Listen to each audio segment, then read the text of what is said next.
Samaritan out here on these YouTube streets going live. Sitting here, I have a question to ask. How much do you value your life experience? How much do you value your life experience? Just overall.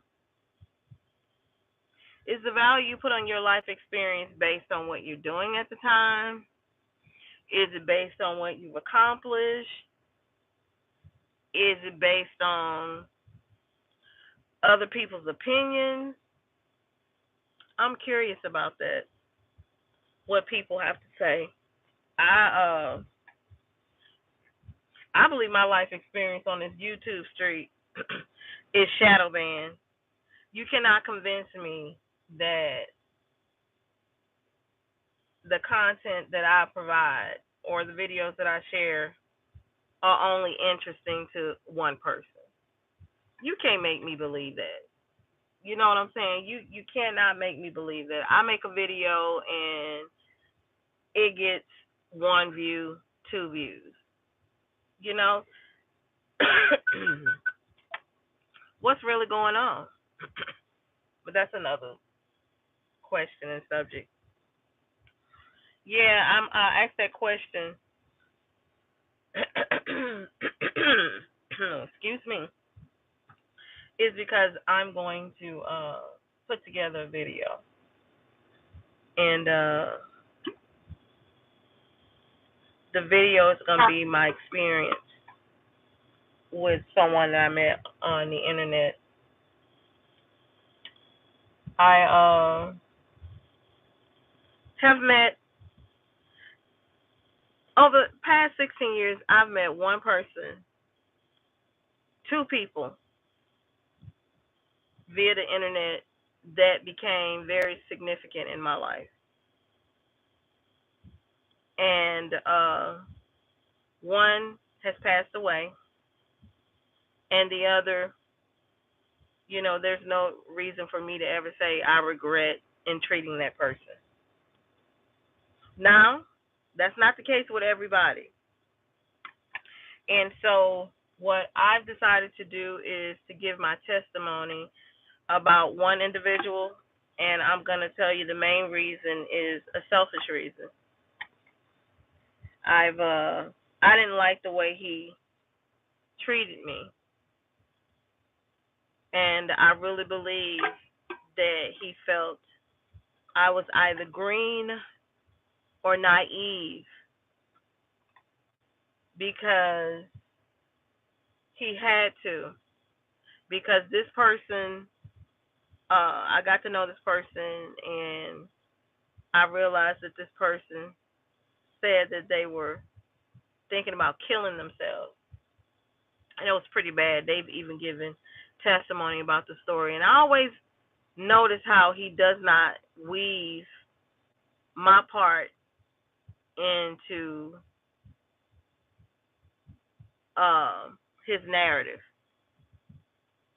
And you may ask, well, why would he need to weave your part into his narrative? Because when we were getting to know each other and I was introduced to his girlfriend or his baby's mother, and she herself was concerned about him, and she didn't know what to do because she's not into the esoteric like she said I was or he was attempting to be. So she didn't know what to do. And she said that I helped him. I really helped him. And he said that. And because of that, he acknowledged that I did have gifts and talents, and he wanted to compensate me, and I accepted. He also wanted to help me, you know, in my business dealing because he was a businessman that had built and deconstructed and rebuilt businesses before. So he felt like he could help me achieve my goals, and I was interested in that. He also agreed to be my benefactor for me creating ideas. I have ideas all the time, just not the funding to see them to fruition. And he attempted to be what he chose to use the word and modify a benefactor. So these are all oral contracts. And someone may say, well, in a court of law, it won't stand. Well, I'm not dealing with a court of law. I'm dealing with the esoteric. And when you speak things with your throat chakra and you make contracts, you have to fulfill them or else. And this individual often speaks about the throat chakra and how you must be a person of your word. So when I see this person say this repeatedly over and over, and I see where he's attempting to renege on what he verbally made contract with me, then he must think I'm a fool, that I'm naive, that I won't come for his throat with this contract. But he was deceived. I've waited and I waited and I waited to see what he would do. And he attempted to ghost me. After he realized the connections that I have to spiritual existences, he attempted to ghost me. So I know he hoped that I would be the kind that turns the other cheek or I forgive. When I told him from the beginning, before he made any promises, I don't forgive. I tell people that before I make any kind of contract with anyone, I know I let them know that I do not forgive people. I think forgiveness is something that has gotten this life experience out of whack. If I transgress against someone, I'm going to pay the price. That's it, bottom line, whatever the price is. No haggling, no finagling, no trying to finesse.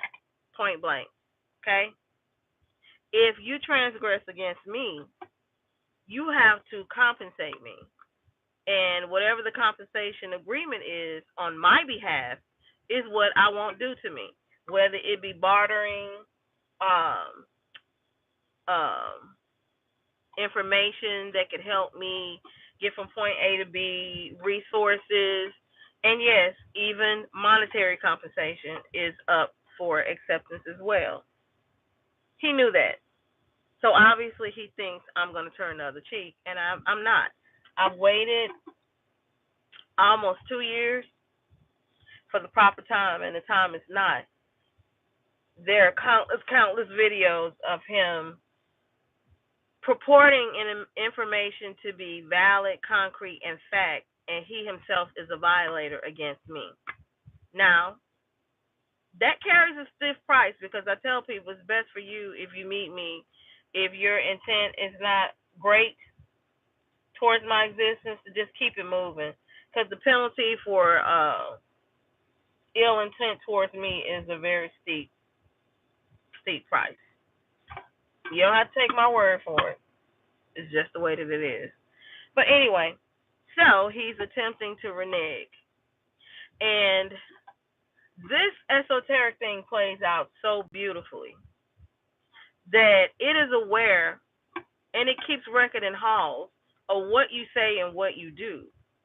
And no amount of finessing or finagling can maneuver these halls with success. I'm sorry.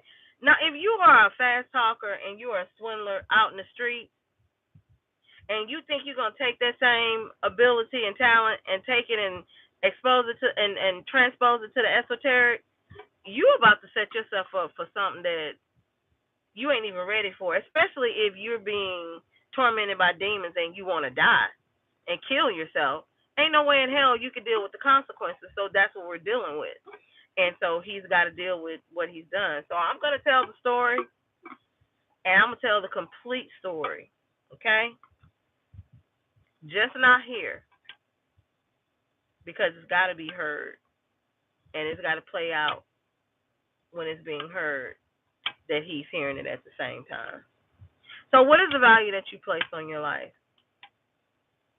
If you don't value that life enough that you want to kill yourself because of something that's transpiring, and someone is sent your way to show you the error of wanting to do that, and now you value it, and you're getting better, so do you just thank the person, pat them on the head, and say, "Oh, I no longer need you now." If you made verbal contracts with your throat chakra, do you just say, "Oh, okay, now I'm done. I'm better. I don't need you. Let me walk away"? Oh, hell to the no! You don't do that and actually progress with succession. You have to deal with the consequences of your choices, and you also have to give account as to why you took the help, and you got to explain why you're doing what you're doing now. And I tell you, if it defies the contract, no matter how you feel about the reasons that you're doing, it's not gonna fly. Just like it wouldn't fly in court. Say for instance, I'm pissed off about something, and I get in my car and I just say, "F it, I'm gonna drive how I want to," and it's a legitimate reason why I'm pissed off. A real legitimate reason, okay? And you can't control the consequences of how you feel about what has happened. And you go out and you drive your car and you kill somebody. You wouldn't be able to go into the courtroom and say, "Look, I shouldn't have to face any charges. I should be able to just walk away because I was pissed off, and the reason I was pissed off is legitimate." And you go over and over why you were pissed off. That's not going to fly in court because you've taken somebody's life. So, what is the value that you place on your life experience? And Chris Beast Mode Jones, buddy, there's so much you don't understand about this esoteric, and you would have been better off by listening to me than telling me you'd listen to me if I fuck you. That's exactly what you said. Yep. So I'm going. No one's showing up, but someone will see this video later. Anyway, tell Beast Mode Jones I'm coming, and I'm coming with my testimony.